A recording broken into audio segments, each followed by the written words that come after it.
Right, there we go. We're now live. Guys, how are you all doing, man? Look, Bertram has just come to join the party as well. How are you all doing? It's good to be back. We haven't been around for 2 weeks and there's a lot going on, so we missed quite a bit. But I just want to say hey to the panel, man. African Goodness, good to see you. I know you're just freshly back from Dubai. How are you feeling, bro? Feeling all right. Hopefully, this weekend we can kind of change the vibe at the club because, as we all know, the next 3 games for Arsenal are going to be are quite tough. Let's be real. And if we lose those, I think season's in meltdown, and it's back to the same old crap that the season's already over before December.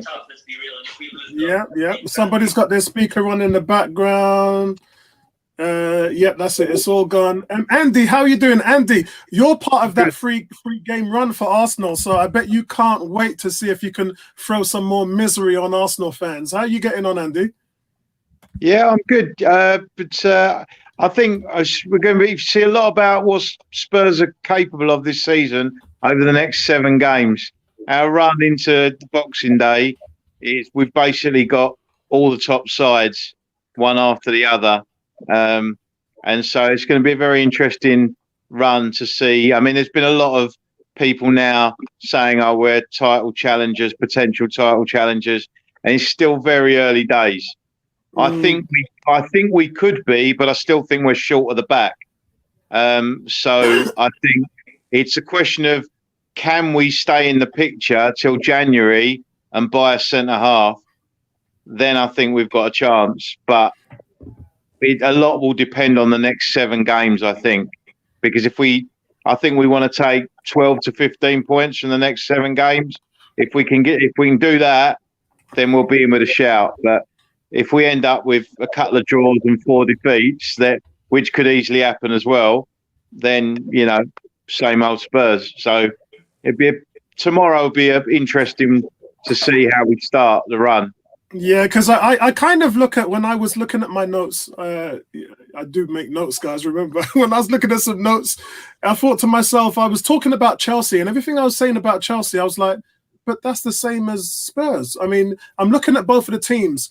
The next 2 results, the next result or the next 2 results will really determine your season, whether you're going to actually chase chase the leaders. If you look at how bad Liverpool have been, and they're still kind of top of the league, that just tells you the pedigree of where me and Bertram about a month ago said, regardless of what everybody thought or who everybody thought Man City was going to win the title this season, Liverpool walked it. They were 18 points ahead of City. So even on a bad day, Liverpool will still take the title. And that's exactly what it looks like to me, that they're not at their best, but they're still better than everybody else. So the next few games really determines for me, are Chelsea and Spurs title contenders? Do they have what it takes to keep the chase? Otherwise, Liverpool's just going to, but after Christmas break, Liverpool's just going to be 6, 7, 9, 10 points clear of everyone. And then it's going to be last season all over again. I'm not sure Liverpool will be that far clear by then. But if Liverpool stay in and around it until they get some of their players back, in the new year. To be honest, Gomez and Van Dijk, I think you can forget this season. Yeah. But my guess is Liverpool will buy a centre half in January. Yeah. And then it will be a question of how quick that centre half hits the ground. So, but you could say the same about Spurs this season. We definitely need a centre half. Yeah, definitely. They're sort of mirror images to Chelsea, except for Chelsea's strength is really in the midfield, whereas Spurs' strength is in the front 3. But outside of that, they're pretty much in the same position. I think you're underestimating. I think Spurs' strength. Spurs are also very strong in midfield now, with Højbjerg, Sissoko, and Ndombele, Lo Celso. We've got a pretty strong midfield in there now. Would you say it's better than Chelsea's midfield, hand on heart? In terms of individual quality, probably not. But in terms of an all-round package, I think yes, maybe. Yeah, that's a good point there. But Chelsea have got wonderful players. I'm interested to see what Lampard's going to settle on at Chelsea, because I mean, I think Pulisic is a fantastic player. You've got Ziyech, who's a fantastic player. You've got Werner, who's a great player. I think you've got Abraham and Havertz trying to sort of fight for that starting berth up front. And weirdly, I think it actually suits Chelsea better to have Abraham there as the target than it does with Havertz. Although I think they will have to find a way, given what they spent on Havertz, they'll have to find a way to put him in the team. But it's going to be interesting to see how Lampard gets that team going, because there's no doubt they've got serious quality. Yeah, and Tony, how are you getting on in the mix of all of that chat? Tony, Jorginho can't get a game for Chelsea, and now apparently he's back talking to Arteta again. What's been going on, Tony? What have you been doing for the last 2 weeks? I've kept myself away from football, in all honesty. The international break has had absolutely no interest for me whatsoever. I mean, this one has absolutely been a disaster for us at Arsenal, because all we keep getting is week after week, this player's going down, that player's going down. We got 2 players out on COVID, coronavirus, and it's just been a nightmare. The only sort of shining light has been Eddie Nketiah has been scoring goals under 21s. And Bukayo Saka has apparently been playing well for England at senior level. Yeah, that's what I've heard. But Saka did play well, certainly very well in one of the games and reasonably well in the other one. But he got man of the match or something, didn't he? So I'm not sure I'd have said he was man of the match, but he did play very well in one of the matches. Definitely, the first game last month, he looked very nervous, but he looked a lot more comfortable this time round. Definitely. Yeah, that's what happens when you turn your back on Nigeria, my brother. When you turn your back on Niger, it ain't no pretty thing, He's got man running after him right now. Drew, what's been going on, Drew? A renaissance from Manchester City, I see. Do you know, I'm just bricking it for this weekend, to be honest. I don't want to play Spurs at the moment. It's not even because Spurs are that good. I don't want to play Son, and I don't want to play against Harry Kane at the moment. He might not be able to score for England, but we cannot defend at the moment. We can't keep a clean sheet. But your defence has been much better this season. I mean, Diaz. I think Diaz. It has been better. It's better without Otamendi, unquestionably. I think Diaz and Laporte are pretty good together. This Spurs game, this is the first time we're coming up, I reckon, against a real good forward partnership. Well, you played Liverpool last game. That's not a bad forward line. I tell you what, they look confused though. For 90 minutes, Liverpool. Well, no, the second half in particular, Liverpool they weren't sure what they were doing. It was a weird game. So here's the confusing thing, Drew. Arsenal fans are complaining that we're just not scoring goals. We've had 8 games and 8 games and 9 goals. And when you look at Manchester City, they've only scored 10 goals this season. They've only got one more goal than Arsenal. So City have scored 18 goals less in the first 8 games than they did last season. That is absolutely shocking. Sentiment saying no Leeds fan. No, I couldn't get a Leeds fan to come on, bro. A lot of them either shy, scared, or failure and concerned about getting a job in. There's a few guys there. I don't know why. I think Leeds are going to beat Arsenal Sunday. Yeah, me too. I heard Arteta talking about them today, and Arteta just said they're going to come at us with everything they got, and it's going to be a test of will for Arsenal, because there's no El Nene, no Thomas Partey, so you're back to the deer in the headlights pairing of Xhaka and Ceballos, and the dam is going to break. That's all I'm saying, man. Them two are going to have to hold their own. I think without Partey and El Neni, you've got a big problem. Yeah, I agree. So, Drew, you're in 10th place. You're in a position above Arsenal at the moment. After what? You do have a game in hand. We do have a game in hand, which I think after that game in hand, we could get up to 6th or 5th. 5th. Yeah, Chelsea. But I honestly, I'm hoping that Guardiola signing another 2-year extension just settles everyone down, galvanizes the team. But I genuinely don't know with City at the moment. I mean, We are completely Jekyll and Hyde. I thought about that. Me and Andy talked about this about 3 weeks ago. I think Bertram also said that where else is Guardiola going to go? Where's he going to go? He's always won stuff when he's had the most money to spend. Manchester City will give you the most money to spend. You spent 400 million on defenders in the last few years. What other team is going to do that for you? So I think he's going to sign an extension. Because where else is he going to go? Seriously. But I do need to point out, though, with this 400 million on defenders, one of those was Nicholas Otamendi. Yeah, so it's not been money well spent. Danilo? Oh, Christ, I forgot he existed. Yeah, let's be real. I mean, those are still better than the signings Arsenal have had. Apart from recently Gabriel, I mean, those defenders are much better than what we have. So no, take it with a grain of salt. That is true. You did get David Luiz, although that was a freebie. So yeah, it was that didn't break the bank. I mean, with all being said and done, Arsenal still got themselves a spine. You know, that Partey Gabriel spine. I mean, that 70 mil on those two was worth. That's the Van Dijk spend for me, getting those two players. Bertram, how New York? What's going on? You've been busy, bro. Talk to me.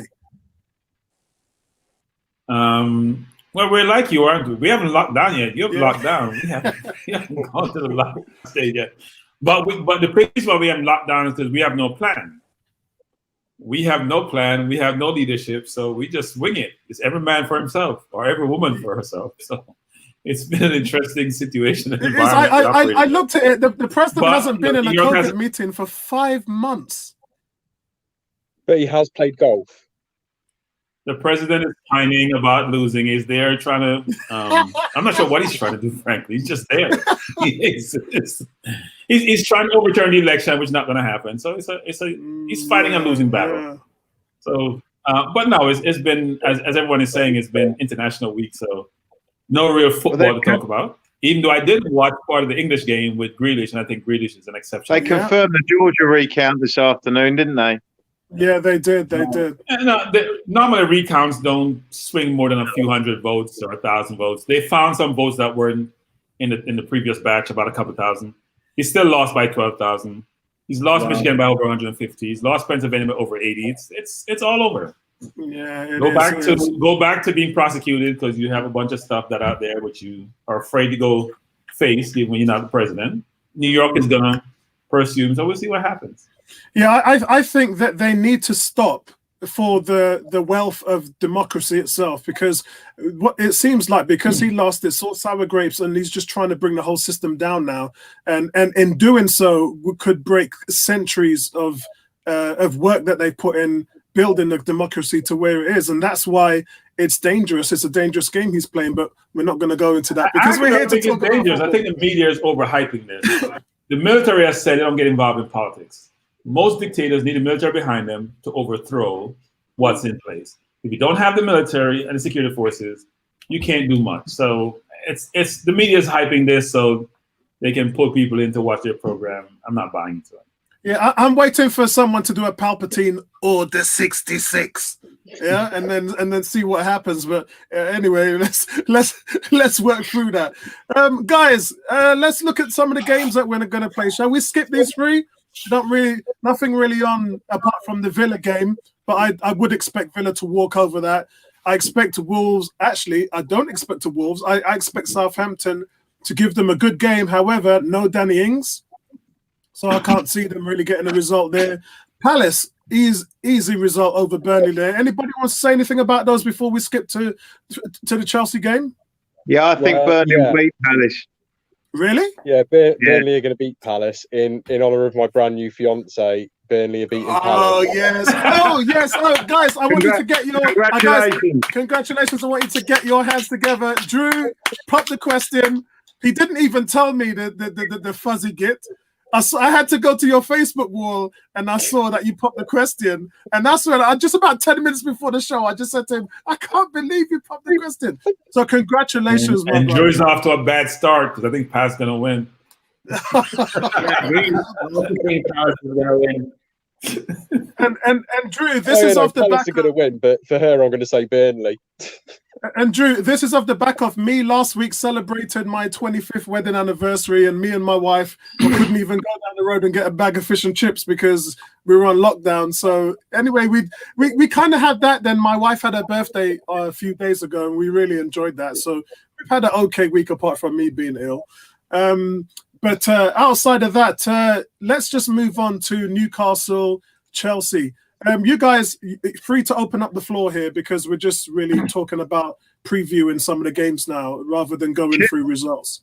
Chelsea have got a shocking record at Newcastle. They've only won there once in the last 8 years. Well, for me, I wouldn't be surprised to see Newcastle get a goal. Chelsea's letting an awful lot of goals in this season, and Newcastle will hurt you. They can really hurt you at the moment. But as I said about the Spurs, this game for me is a season-defining game for Chelsea to see whether they're really onto something. They don't get 3 points here, and I'm gonna you see what Tony's doing the hand signals. Yeah, everyone knows what my pamper signals are, then they know what Tony's hand signals are. And Tony, I'm with you. I think they're gonna mess up here. I think it's gonna be a draw. You guys, what's your thoughts? Nuts. 3-0 Chelsea. They're gonna spank them. I mean, come on, look at that team. Look at their quality. I mean, they're in a good run of form. I think they're gonna kill them. To be honest, I don't see how Newcastle puts up any fight. To be honest. As I understand it, Thiago Silva's not going to play. They don't think. Yeah, but is that going to make that much of a difference? I think they just have too much attacking quality to matter. They look a lot better when Silva plays than they do when he doesn't. For sure, I agree on that. I don't think it makes that much of a difference. I mean, I know that they disappointed against Man United. That 0-0 draw was probably the worst game I've seen this season. I don't know. I was trying to talk to Bertrand when I was watching the game, and it was just like, I've had enough of this. And Bertrand watches a whole load of football. I couldn't stick with this. I think I gave up after 50 minutes, Bertrand. I couldn't do it. It was about killing me softly. I do think we talk about Chelsea leaking goals, but since Thiago has come in and Mendy has come in, they've been a different team. Now they can go attack more with more freedom because they know they're more secure at the back. Now, Silva not playing is important because I think he organizes the defense. So I wouldn't say he's not important. He's probably not going to play tomorrow given the flight he just took back, the long journey. But I do think, we keep talking about how managers are and whether Lampard is good or not. Your manager is only as good as their players. Right? No matter how good you are as manager, you don't have good players unless you're like a Sam Allardyce to organize your team and position them. The results may be reflective of the players' ability. So I would expect Chelsea to beat Newcastle. Newcastle sit in too much. They don't provide enough attack. They have some good players, but Almiron and one of my favorite French player, who I think is as skillful as they get. Maximin. But I think Wilson is injured, right? So it's going to be a tough game for Newcastle. I think the only reason I believe Chelsea will win tomorrow, but I think that if Newcastle were to attack Chelsea, I think that they could get something. But knowing Steve Bruce, if he hasn't got Wilson, he's just going to sit in, and that is going to play right into Chelsea's hands. Wilson I think Chelsea will win. Player for them. He's Sorry? A culture. He's not a dynamic player up front. He's not going to pull them left, right, and centre. I agree with you, but Chelsea's I think the only weakness in that Chelsea team is in the centre of defence. And if Newcastle don't try to exploit it, and I don't think they will try, then Chelsea will find a way to win. Yeah, I think they'll have a look at what Southampton did. Southampton, that ended up 3-3, and Southampton could have won the game. But for the sorry. I was just going to say, I've had a message from Dave, the Chelsea fan. He's unable to come and join us tonight, but he says he probably thinks Chelsea will win 2-1. He thinks they'll squeeze it. He thinks we won't play well, but somehow we'll get the result, even get a dodgy decision. And he's also mentioned that he thinks that Thiago and Pulisic will be out for tomorrow. Oh, I think Ziyech, Mendy, and Thiago have changed their team materially. And people never realize those three players didn't play at the inception of the season. They have changed the team materially. They're a very, very good team. And we keep talking about who's going to win and where Liverpool's going to be. As I've said at the inception of the season, it's the most difficult season ever. Nobody's going anywhere. It's going to be all clogged up. People beating people. The first 9 or 10 teams in the league are all going to compete really well. So before we get to Arsenal Leeds, let's cover the two giants that we have here. Andy on the top right-hand side of the screen and Drew bottom middle. First of all, let me get Drew's thoughts about where you're going to see this game going. This for me is a game of the week. It's a game of the week, this one. People might talk about Liverpool, Leicester, but Leicester's still suffering from injuries. I don't think they're going to be at full strength. This is the one, really, that everyone's going to be hot to trot on. Drew, what's your thoughts on this one? I really don't want to say what I'm about to say. But I think Spurs would do us. Really? Yeah. We're going into their backyard. Son and Kane in the league are on absolute fire. Son has COVID, Spurs so midfield is tasty. Yeah, Son's got COVID. Yeah. Sorry? I don't know if we can actually overload their defence enough to actually beat them. So I'm actually going to say 2-1 Spurs. What did you just say about Son? One of the guys, apparently he's got COVID. Yeah. Son? Oh, Yeah. I think so. I do. I mean, I saw that a few days ago. We can double check them. What some of Son's teammates, South Korean teammates, tested positive for COVID, but not Son. Right. I saw it come up on a Twitter feed. So it's confirmed that he hasn't got it. He hasn't got COVID. No, I don't think so. He's self-isolating though, so I'm not sure if he is going to be able to play. You can see Drew sweating there in the middle to see whether. Well, no, this is my brain now ticking over. We could get a crafty result out of this now. I would have expected that to have been announced in Spurs' team news if Son was self-isolating, and according to the team news, Son's available. Yeah, I'm looking at it now. I'm just looking at report now. It says Tottenham. This is the Times. Tottenham star Song forced to quarantine in hotel after 4 of his Korean teammates tested positive. So he's in quarantine. But Andy, what did your team news say today? Well, that was a few days ago. I mean, he was initially that was the case, but he played in their last game. That was after the issue with the 4 guys that tested positive. He played against Mexico.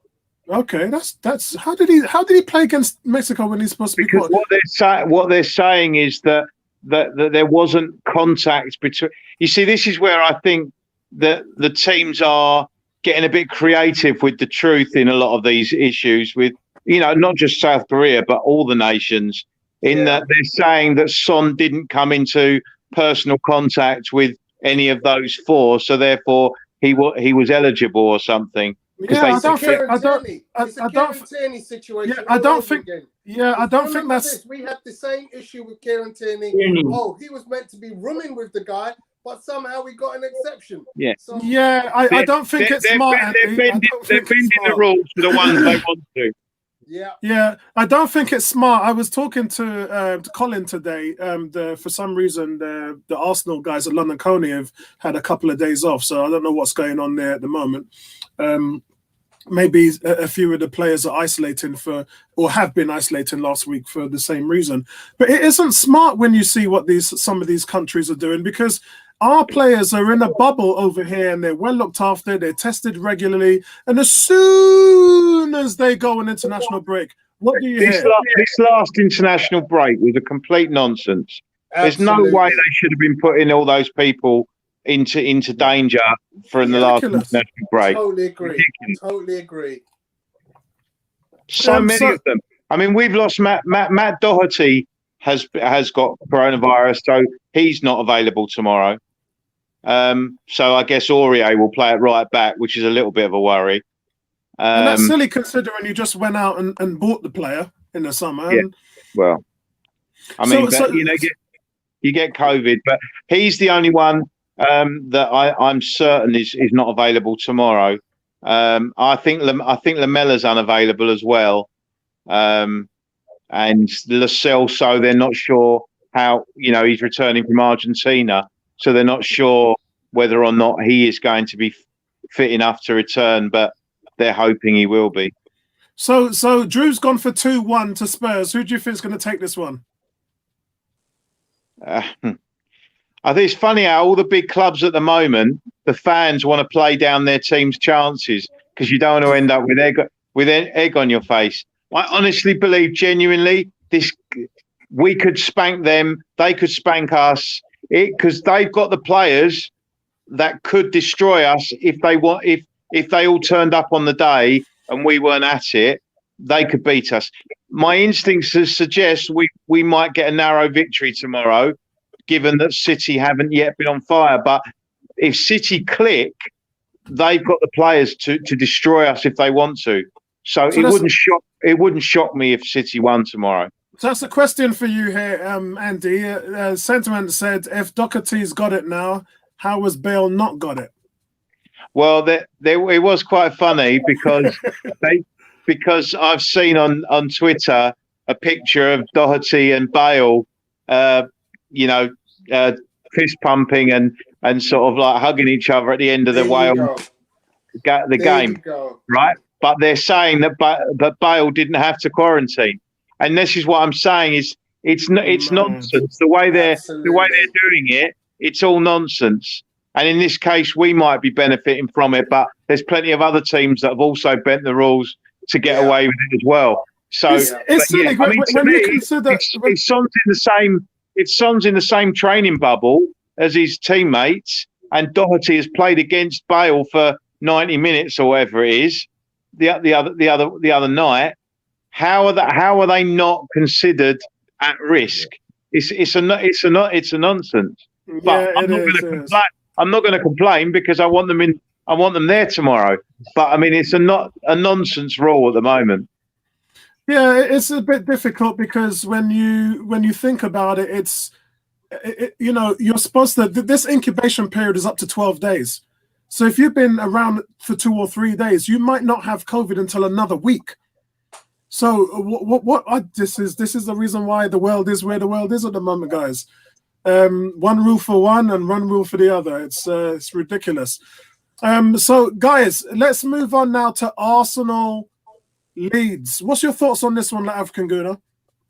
Yeah, first of all, in my prediction is 2-1 for City on the previous one. Obviously, Spurs are much more of a threat. I think City is going to run away in terms of having more points than us. So, obviously, I want Spurs to drop points. So that in that regard, that would be my prediction.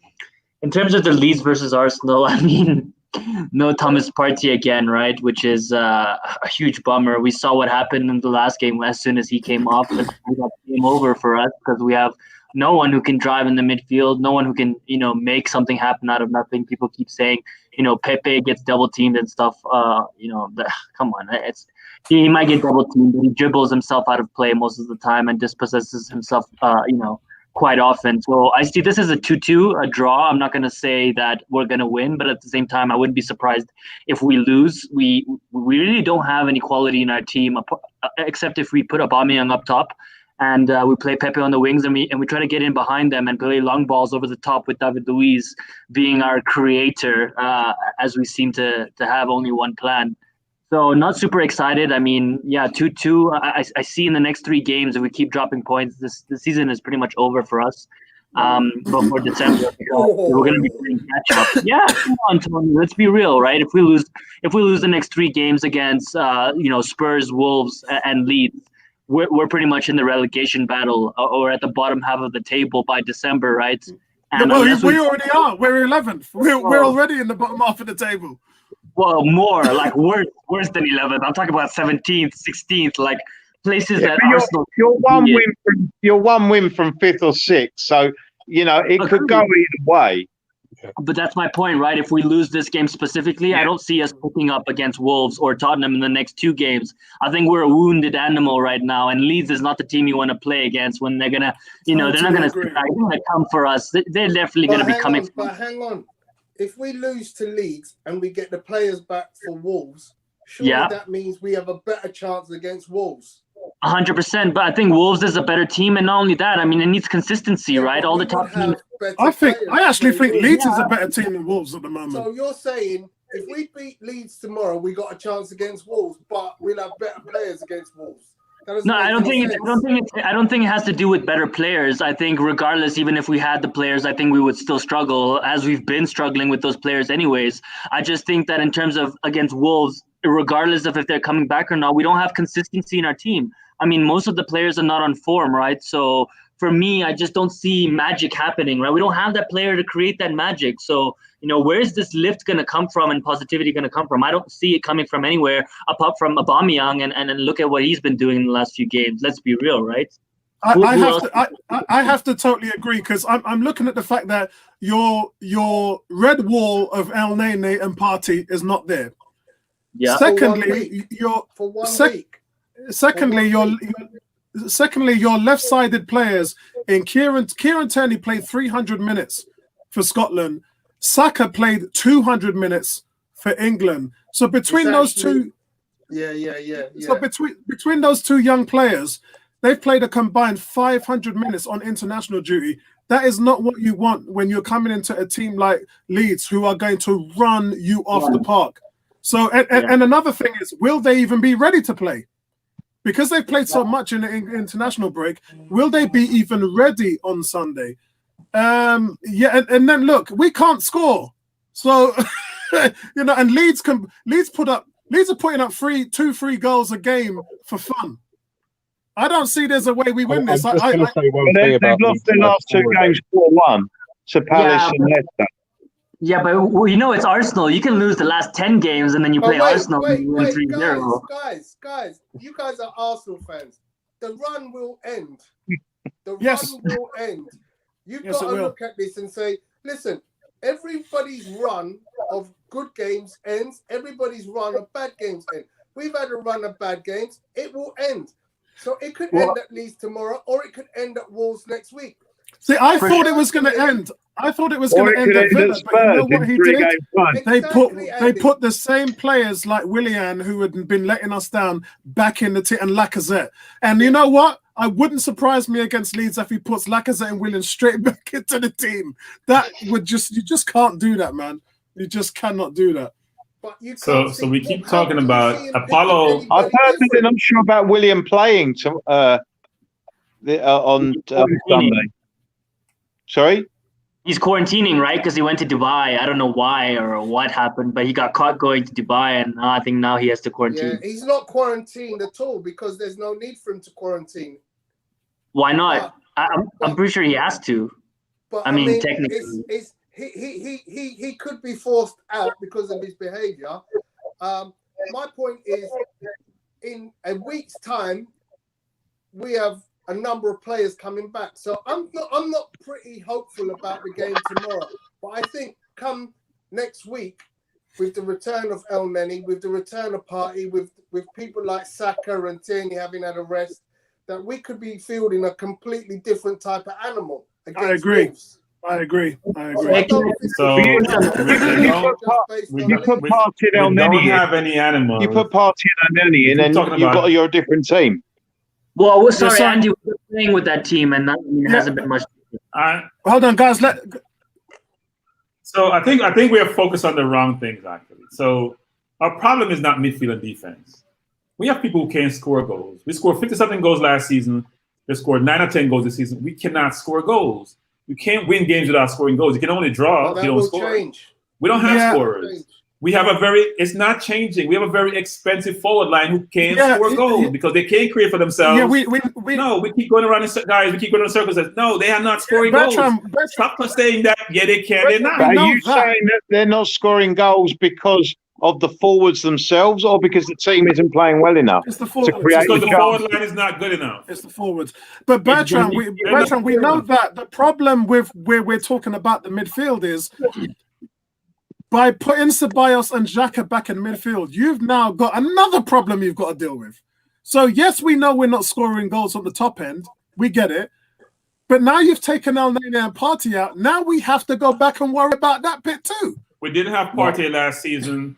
We didn't have El Nene last season. And This is the everyone midfield that played last season, and they did okay. Yeah. Let's don't denigrate those two players because Thank you. Xhaka plays really well for his country, and he'll do okay. Leeds obviously a very fit side and a very quick side and a very athletic team. But there's the same midfield we had last season, and they did okay. Our problem is, we have these high expensive forwards that nobody want to give a hard time to, who are not doing their jobs. I agree. This whole concept of was the midfield is this and midfield is that. No, they're not scoring. They're not They're working. not in service either. So, I mean, you can't. I do blame them, but at the same time, we have no one in midfield that's giving them service. We're expecting David Luiz. No, it's not. Guys. Who, Okay, guys. Here's the question: who in midfield give Liverpool service? Who services Sane? Oh, I know. But Who services? I'm sorry, not Sane. Huh? Look at Liverpool's wingers and look at their wing backs. That's where all the creativity comes from. So we don't have that quality. So we can't compare. No. It doesn't mean Liverpool we can't. forwards create their own goals. Liverpool forwards a lot of time create their own goals. Yeah. Our forwards cannot. Kane can create his own goal. Son can create his own goal.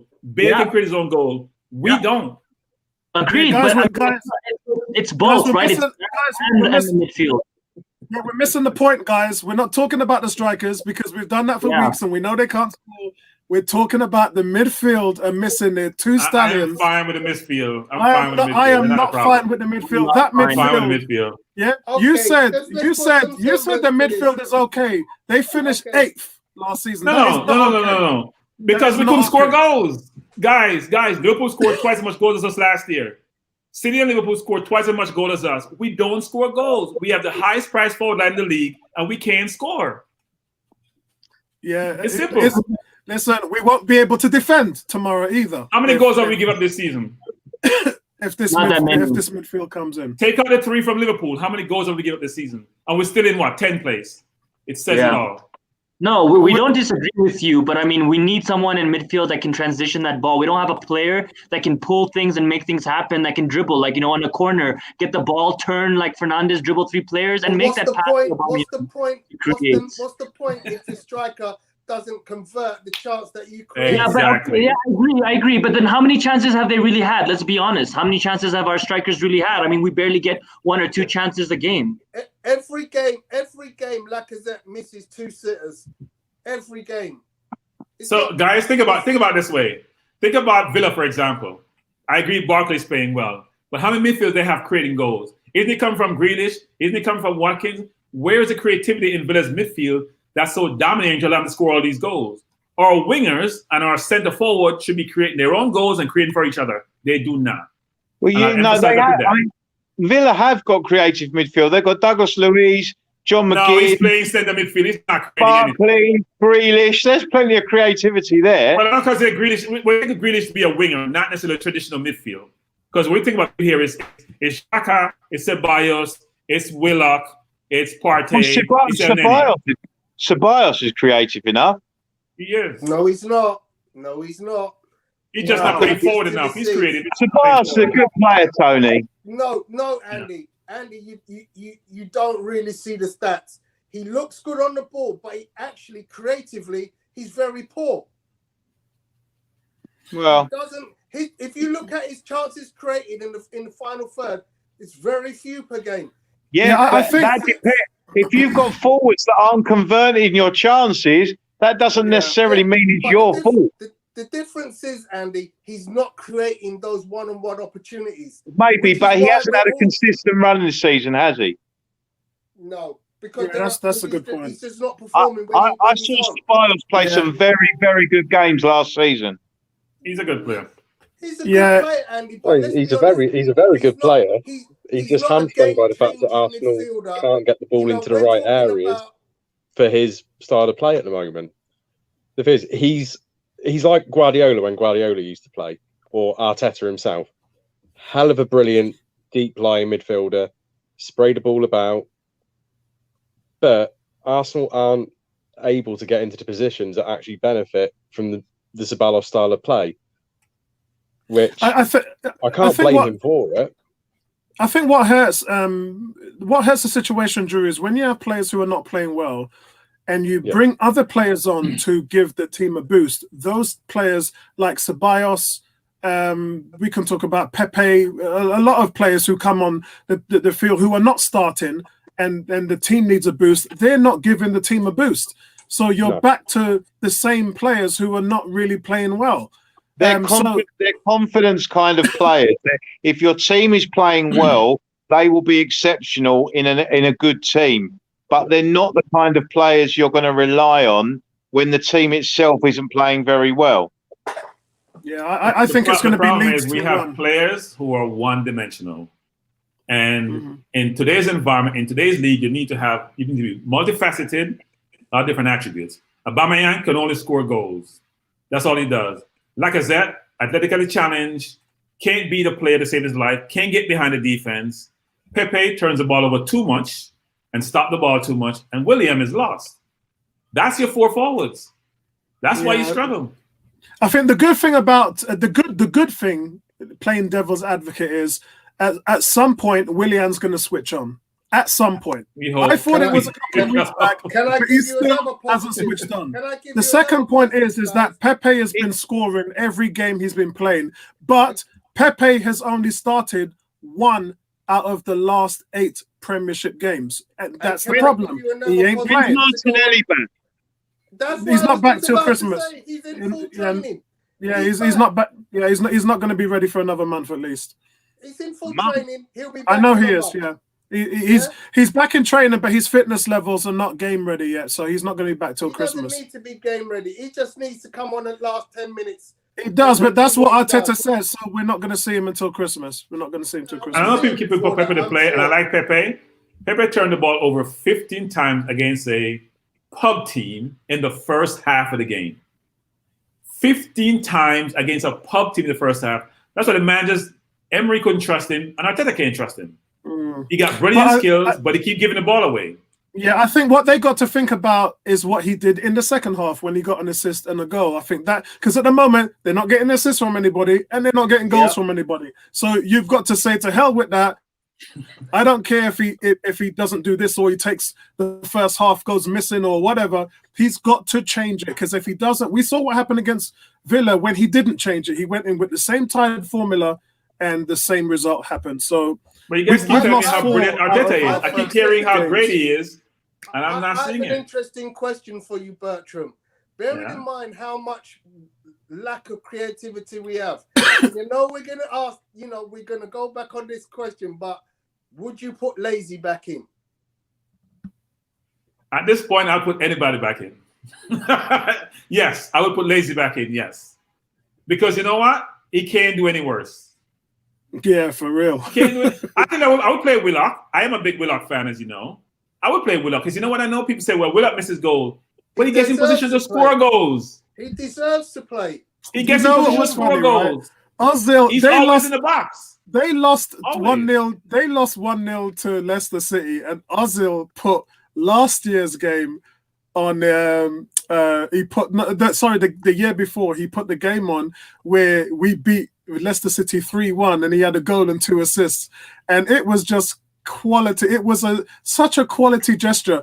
But it's nothing about having a rub at your teammates. It is just him sending a message to Arteta to say, "Look, bro, what you're saying, I want to stay out. I don't want to go to play." Quality. What he's saying is, you know what? I'm going to put the knife in, and they're just going to banish me because I'm putting the knife in. He doesn't want to play. If you want to play, you don't aggravate your boss. That's what you don't do. Yeah, well, the joke's on Arteta, not on Dele Alli. Even though Spurs are winning. The joke's on Arteta. You aggravate Marino, he's not playing. He's not even in the squad. So, guys, Man United, West Brom. Anybody want to chime in here? I think this is going to be a nothing game, isn't it? Yeah. I've got a theory on this one. Mm-hmm. Right. So I think it's 7 years ago. Everyone expecting West Brom going up to Old Trafford, going to get smashed. West Brom scored 3 goals in 10 minutes. Yeah. I've just got this feeling, although West Brom have been god awful, United, as soon as their confidence gets rattled a little bit, they start to fall apart at the moment. I don't know why. I've just got a sneaking suspicion that West Brom might actually pull out a bit of a shock on this one.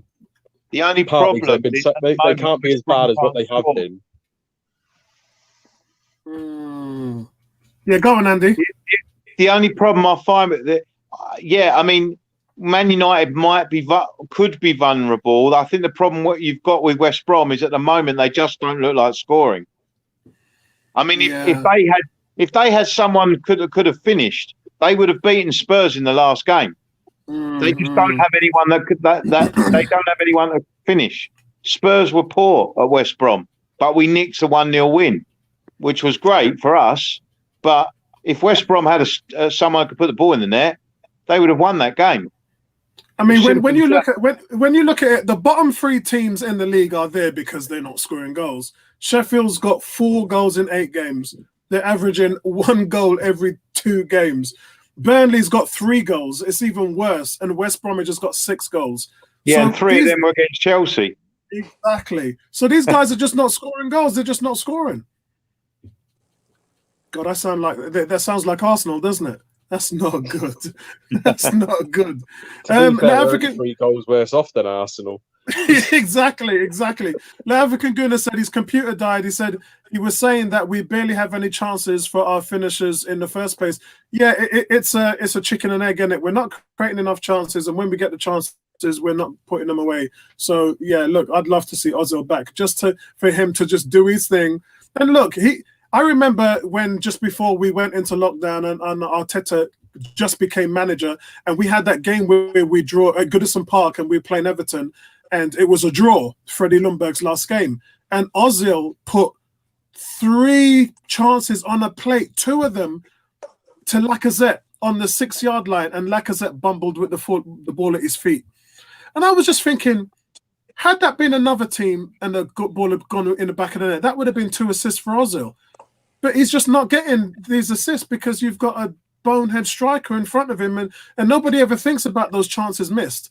And you know it doesn't show Ozil in any less light of quality. But with the fans, it's where's his assist? Where's it? You know, the chances created are there. He's still doing more than anything. Talking about Ozil, but it's no. Actually, I just put him back into the situation because his name always pops up. It's amazing. At the end of the day, it's like you cut off your nose to spite your face, and this is the result of it. And it's killing guys, man. So I'll say my last thing on Ozil, because we talk about Ozil every single week.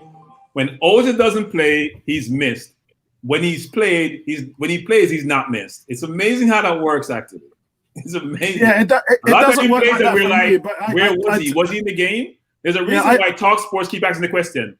What messes Ozil for the last 3 years? That question has been asked. We can't get an answer. He's the most divisive player in football, and there's a reason for that. But you're saying those exact same words now about where is Lacazette? Where is Pepe? Where's the team? Willian? Where's Aubameyang? You're saying the exact same thing. So you kind of might as well say, well, where is Ozil? All 5 of them are missing. Now, I think the difference with Ozil is a number of things. One is, at least those guys are not being unproductive because of a lack of effort. We don't see the effort from Ozil. That's the problem. Well, that's part of it, but we don't see the effort on the field, and the wage bill just exacerbates the situation, which is you don't put the effort in, you get paid. You weigh off like the fact that, you know what, we see this guy in training every other day when they show the training. Oh, he's whipping them in training. And he's whipping them. He's whipping them in training. So here's what's funny, guys. Listen, you don't need to have Ozil for 90 minutes. You can play him for 45. You can play him for 60 minutes. Because guess who's doing that?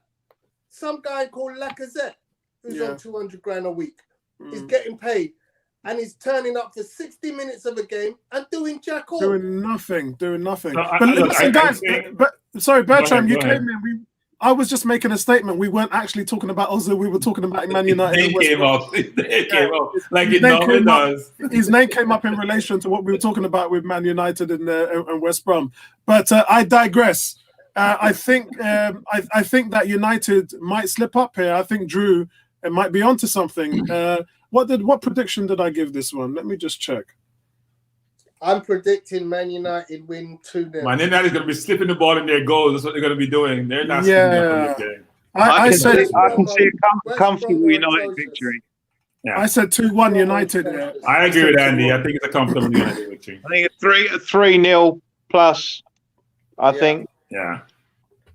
So we're not going to. The only caveat I'd put is if the players have given up on Solskjaer, then that there could be a different story. They may think a bad result to West Brom, and maybe they could get rid of Solskjaer. It depends if the players don't want him there.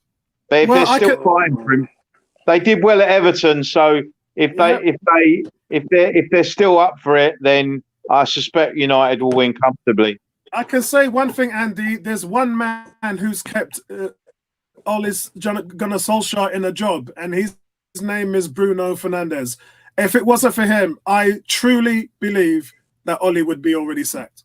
I think he'd be gone. But weirdly, a few games ago, it was Fernandes that people were saying didn't seem very interested, but he suddenly seems to have woken up again now. Yeah, I think he's a momentum player. He was in the game against us. When we played against them, I didn't see him in the game at all.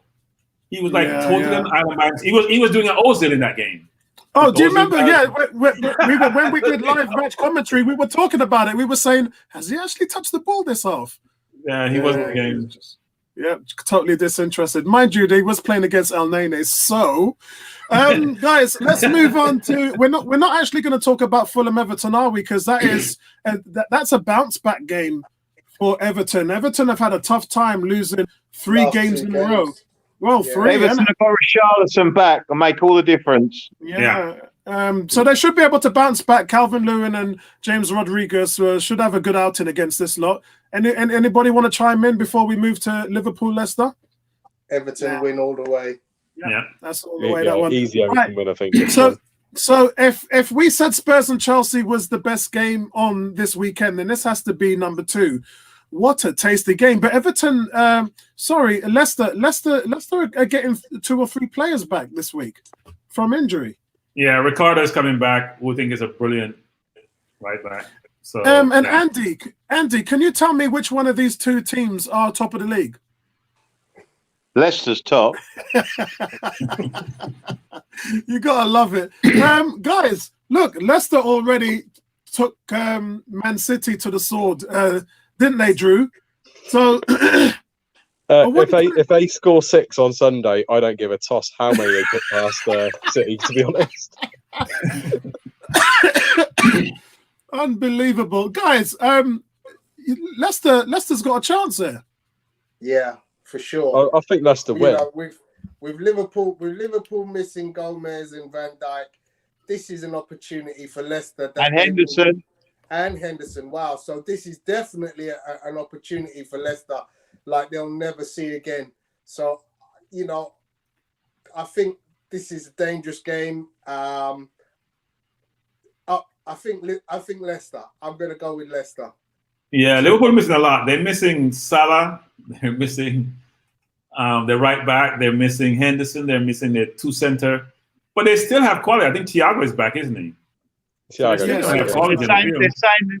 saying Thiago and Fabinho have trained this week, but they're not certain whether they'll start. But of course they're going to say that. Try to get them there. Of course they're going to say that. Of course they're starting. I went for a 2-2 draw on this one. What's your thoughts, Drew?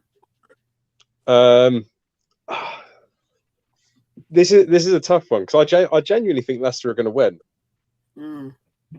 but they could either blow Liverpool away like they did to City in the second half, or it could be 1-0. I genuinely think Leicester win this, and they're going to apply a lot of pressure, and they're going to keep the ball. And I hate to say it because I think he's an absolutely terrible player, but Harvey Barnes is going to be integral to Leicester's performance. Yes. Really? He's a terrible player, Drew? I'm not a fan.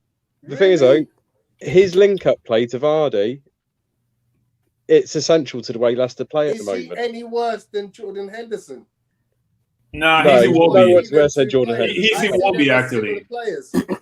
He's a Wolby, Tony. I would have said that. He has no idea where the goal is. He's good on the ball, but he has no idea where the goal is. But he's not known for his goal scoring prowess, is he? Well, he's a winger. He's supposed to be scoring goals. That's why that's a part of his problem. That's why he's not more rated. He's a very skillful player, and he keeps the ball well, but he doesn't know where the goal is. I see him as more as a link man as opposed to an end product man. Yeah, I agree. Yeah, me too. Yeah, but if you're a winger, you got to have end product. Why are you on the field if you're not going to score goals? You can't have Vardy scoring all the goals. So that's why you've compared him to Iwobi, because all the razzle dazzle and no end product. Yep. I hear you, man. I hear you. Yeah, I think this is going to be 2-2, this one. I think it's going to be a draw.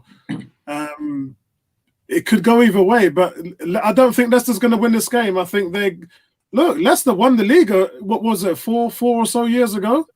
They're in it. They're in it just like every other team is. Spurs is in there. You know, I can't believe Southampton's still in 4th place. I mean, that's pretty much going to change soon without Danny Ings, by the way. So it'd be really interesting to see how they get on. But I think Leicester, I think we need to be honest here, but something big has to happen because all of our start of season predictions are looking pretty crap right now. Oh, I know, bro. I know. You know, me and Bertrand. One team I picked is actually in the top 4 at the moment. Me and Bertrand said that Arsenal will get 18 points in their first 10 games, which means that they have to beat Leeds and beat Wolves in order to achieve 18 points. And I can't see that. Oh, God damn it. We will. Okay. Tony, I think you gave 20 points, didn't you? You and the African Gooner gave 20 points. Yeah, so that's gone already, that one, man. Yeah, that's I'm having faith. Yeah, I'll have to see the team sheet on Sunday, and then I'll tell you how big my faith is. expect shocks on the team sheet. I'm sure of it. I'm sure Willett starts for starters. Oh, I would be buzzing. Starts. He's going to play Gabriel centre forward. Gabriel centre forward. He can't do worse than Lacazette. He can't do worse than Lacazette.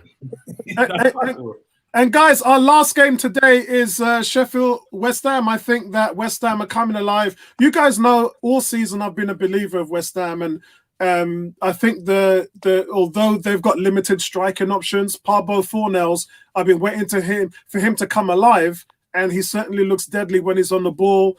He's a poor man's Grealish, and that's why they brought him in, but he's just not been able to be consistent for West Ham. But he's starting to put it on there, and I know Lucas and Ian has not been able to join us for the last few weeks because he's got a new role, and as you know, he's an actor as well, so he's got a new role. He's quite busy now on the Friday nights, but he'll be coming back soon towards Christmas.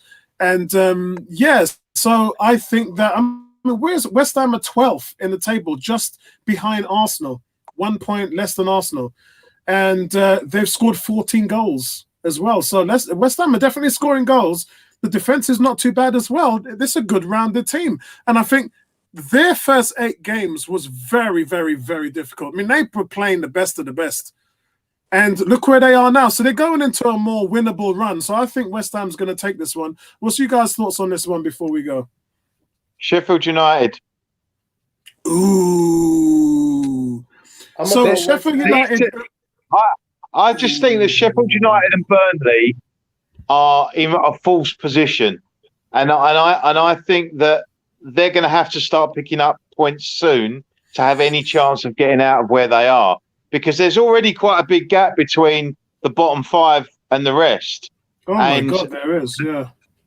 And I just think that these are games that Burnley against, I think, Palace and Sheffield United, West Ham, they're getting players back. Sheffield United have had people talk about other teams have injuries. Sheffield United have had a lot of injuries this season and missed really key players. I understand there's a chance they might get Fleck and Mousse back for this one. If they do, that will give them a boost because they're two good players for them. Yeah, they're at home as well, and they were kind of a Burnley in the making last season because they were so good at home. So I think that might be one advantage, but we know under lockdown and the COVID, there's no home field advantage without the fans. So it'd be interesting to see where this one's going to go. Anybody else want to chime in with this one? I'd say, quite honestly, I think Burnley have got a better chance of turning over Palace than what Sheffield United have of beating West Ham. It's a good shout. I think West Ham is just a very well-oiled machine right now. Yeah. If anything goes wrong, they could fall apart at any time. But this year, they don't seem to be making the same sloppy little errors that they were making last season, not to the same extent anyway. But that's what I'm saying. When West Ham have lost, when West Ham have lost, they've played really well. Yeah. You know, they've out possession, outscored. I had more chances than all the teams actually that they've beaten. So it's a weird one. Particularly, you kind of got to ask yourself: is this actually a David Moyes team? Oh, it's definitely a David Moyes team, that's for sure. Andy, go on. They're way too good. They definitely outplayed you at the Emirates. Yeah, they did. And they outplayed West Brom in the first game when they lost 2-0. I couldn't believe they had twice as much shots than them, and they just was wasteful.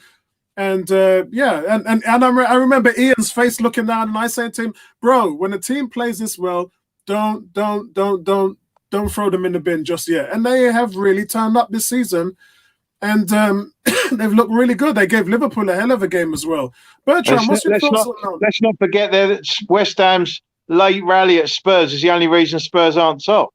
I can't believe that. Do you know what? I thought Bertrand was going to bring that up, but as a Spurs fan, respect to you, my brother. Respect to you. Look, I want Spurs to lose all their remaining games for the season. I don't want Spurs to win any game. So, even though I think Spurs have a brilliant squad, not just 11, a brilliant squad actually. And Andy's right. Even their midfield with the Ndombele's and the Lamelas and the Lascelles, they have and think about it. One of their better players is not even in their squad. Dele Alli. So they have a very good team. But look, West Ham, I think, has a very good squad also. They've been playing really well. They should have beaten us. You know, we keep saying we have 12 points. They should have beaten us in that game where we won 2-1.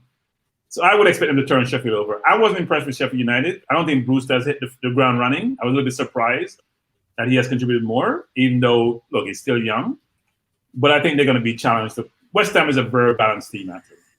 All aspects of their team are playing really well. Even without Antonio, they still look like a good side.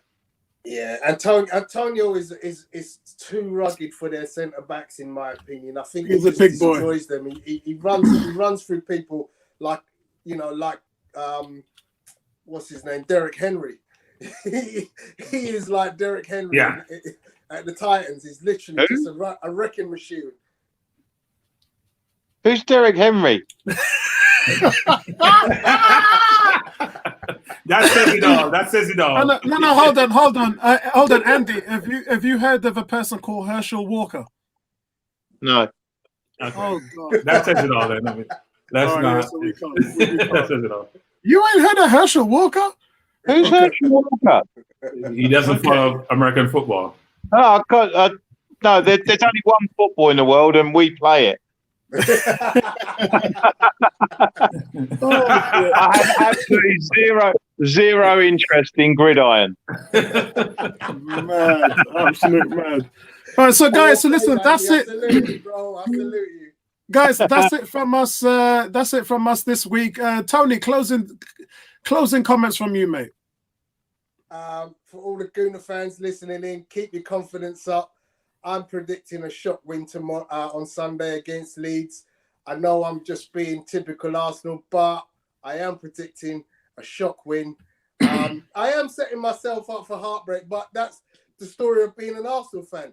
But, you know, look, behind me, bunches of Arsenal victory memorabilia, yeah? You know, you got to take your wins with your losses, Arsenal fans. Yeah. So, look, guys, you see how far we have fallen? Tony is crossing his fingers against a team that just came from the championship. we're really, we're really hitting rock bottom. It's all right because I've got my DVD when we were top of the league for 28 minutes. Mad thing. Drew, what's your closing comments, mate? One last thing about the Arsenal game. Honestly, I think Arsenal will beat Leeds because Patrick Bamford can't have another good game. Does it? Oh my God, this Bamford guy is doing my head in, man. Every week, my hand's trembling over the fantasy football. Am I going to put him as my striker? Am I going to put? No, you're not going to do it. Am I going to do it this week? No, you're not going to do it. Yeah, I've literally been having the exact same problem. But the problem is, the only player I could possibly drop is Raheem Sterling. I can't drop Raheem Sterling from my fantasy football because I've got to keep at least one Man City player in my team. Otherwise, I'm not a fan. And also, the week you do it, he'll score a hat trick. Exactly. Yeah, eventually, he's going to turn the corner. I've got Marpay in there instead, and ever since I put him in, he's just been bottoming out. So my fantasy football's not going too well. Bertrand, what's your closing discussion, your closing words for this week? Well, I hope we beat Leeds, even though I think we'll struggle. And if Arteta is as great a man to say he is, he'll play the right team and stop playing the players who make a lot of money. And my last point is, I hope Spurs lose. I hope Spurs get destroyed by Man City. And I actually think, look, I like Spurs squad. That's part of the problem. I just think they have a very good squad. But I hope Aguero plays, and I hope Jesus is okay. And that's why City hasn't been scoring goals. They don't have any center forwards. Yeah, they haven't. And he just came back the other day. He's back at full fitness now. Andy, if Leicester don't get a result at Liverpool and you win, guess what? You're top of the league. Well, it's Jose's 1 year anniversary today. So we could go top of the league tomorrow for at least 24 hours. And then as long as Leicester don't beat Liverpool, we'll stay there. But until we go to Chelsea next Sunday. You got to get it done now, mate. Because remember, it's 1 year today for Mourinho. But remember, 3-year syndrome with every team he's ever gone to, mate. You got 2 years to get it done. Well, we'll see. Right now, if you look at the way City have been playing and the way Spurs have been playing, you would suggest that a narrow Spurs victory would be a logical call tomorrow. Yeah. The thing about what always unnerves me about City, probably more than any other team, is if they click on the day, if they've got the likes of Aguero, De Bruyne, they can destroy any team in the league if they click. But and Sterling's back. Yeah, that's what I mean. Yeah, he's conveniently injured for England on Wednesday night. But yeah, I mean that's the thing with City. They're the one team, that you're always never sure what you're going to do. You would say, looking at recent form, that you'd hope Spurs could beat them, but you know that if City on the day click, they can destroy anyone. So, I'll be sitting there nervous, just like you guys will on Sunday. Obviously, opposite to Bertram, I'm hoping for a Spurs win and Spurs Leeds win double. It's going to be a good game. It's going to be a good game. I'll say one thing, though. I find it interesting that Levy wouldn't give Poch the keys to the car, but he gave it to Marino. He gave him a much better squad to play with, and Poch struggled for not getting any transfer money year after year, and yet Marino comes in and get whatever he wants. So now he's going to look like a genius, which I think is not fair to Poch. I mean, there's something to be said, but I think that what Levy would argue is that there was that period of time we were building the stadium, and there was a lot of money going out the door, £1 billion in building that stadium. I mean, Arsenal know from your own cost of building the Emirates, how long that hamstrung your purse strings for, and so just at the time when Pochettino might have been starting to get some money, it all went belly up, and something had to change. And Mourinho's really probably got the benefit of Levy relaxing the purse strings a little bit. But I think if the team hadn't started to disintegrate under Poch, then Poch might have, could have hung around another year. Poch might have had the benefit, but things happen like that in football, unfortunately. He got to the finals the year before, didn't he? Champions League final. Yeah. Yes, well, I was going to say actually earlier that people forget. You talk about Liverpool and City. The season we got to the Champions League final, until February that year, we were right in the title race.